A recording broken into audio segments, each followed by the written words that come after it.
2047 నాటికి ఆంధ్రప్రదేశ్లో పేదరికాన్ని సున్నా స్థాయికి తీసుకురావడానికి P4 ఒక ప్రతిష్టాత్మకమైన కార్యక్రమంగా ఆంధ్రప్రదేశ్ ప్రభుత్వం ప్రారంభించింది.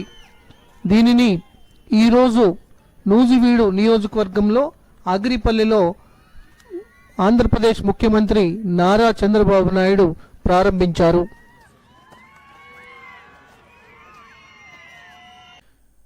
బీసీలకు చట్టసభల్లో 52% రిజర్వేషన్లు కల్పించాలని కోరుతూ బహుజన్ సమాజ్ పార్టీ మరియు బీసీ సమన్వయ కమిటీ ఆధ్వర్యంలో అనకాపల్లిలో బీసీ సమరబేరి నిర్వహించారు.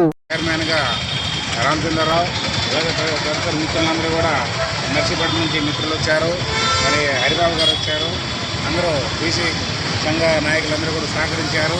మరి కార్యక్రమాన్ని జయప్రదం చేయడానికి సహకరించిన మిత్రులందరికీ, మీడియా మిత్రులందరికీ కూడా జయజయమని చెప్తూ అనకాపల్లి నెహ్రూ చౌక్ కూడలిలో ఘనంగా మహాత్మా జ్యోతిరావు పూలే 198వ జయంతి కార్యక్రమం doctor B R Ambedkar memorial society ఆధ్వర్యంలో నిర్వహించారు. అనకాపల్లిలోని జిల్లా టీడీపీ కార్యాలయంలో శుక్రవారం మహాత్మా జ్యోతిరావు పూలే జయంతి వేడుకలు ఘనంగా నిర్వహించారు. టీడీపీ జిల్లా అధ్యక్షుడు, స్టేట్ హౌసింగ్ చైర్మన్ బత్తుల తాతయ్య బాబు, మాజీ ఎమ్మెల్సీ బుద్ధ నాగజగదీష్ పూలే చిత్రపటానికి పూలమాలలు వేసి నివాళులు అర్పించారు. సమాజంలో అంటరానితనం నిర్మూలన, బడుగు బలహీన వర్గాలకు, మహిళలకు విద్య అందించడం కోసం పూలే ఎనలేని పోరాటం చేశారన్నారు. ఇంటర్మీడియట్ మొదటి సంవత్సరం, రెండవ సంవత్సరం పరీక్షా ఫలితాలు ఏప్రిల్ 12, 2025న ఉదయం 11 గంటల నుండి వెబ్సైట్లో అందుబాటులో ఉంటాయని, అదేవిధంగా వాట్సాప్ నెంబర్ ద్వారా కూడా తెలుసుకోవచ్చని ఇంటర్మీడియట్ బోర్డు అధికార ప్రకటన జారీ చేసింది. అందరికీ నమస్కారం.